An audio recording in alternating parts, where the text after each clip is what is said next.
yemiadeiye. Afolashade lọ́lọ́jọ́ ìbí o. Ọlọ́jọ́ ayẹyẹ. Today little birthday.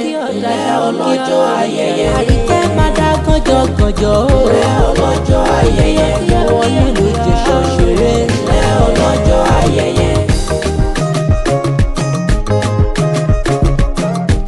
Afolashade o.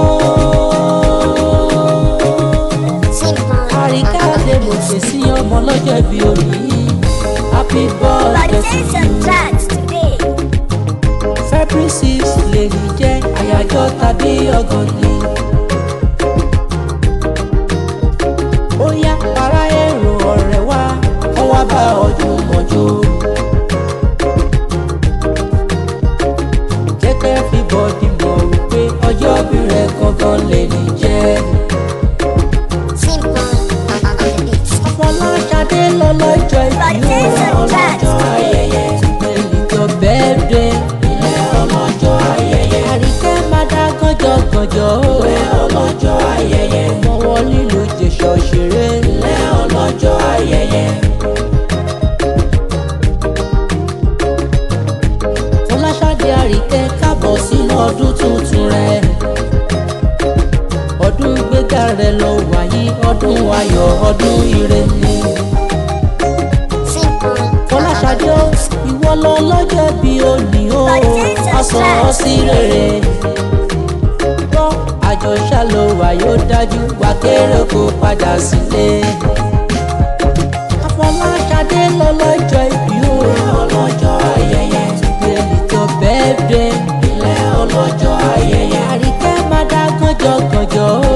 Ọlọ́jọ́ ayẹyẹ. Ọmọ wọn nílùú Ijesha ṣeré. Ọlọ́jọ́ ayẹyẹ.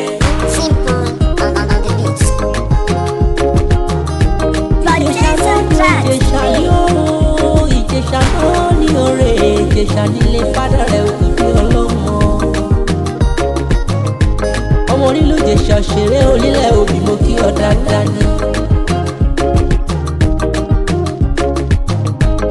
Ọmọ ẹlẹ́ni àtẹ̀ká, ọmọ ẹlẹ́ni ẹ̀wẹ̀lẹ̀.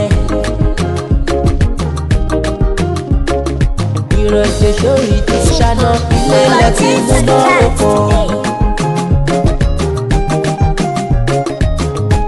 Olóbí kan ọwọ́ ti wọ́, ọwọ́ ti rí wọ́n ni. Obì tó fẹ́ tẹ̀lé, àwọn sápò ẹ̀. Èyí tí ó fẹ́ tẹ̀lé, bẹ́ẹ̀ làwọn sínú igbó.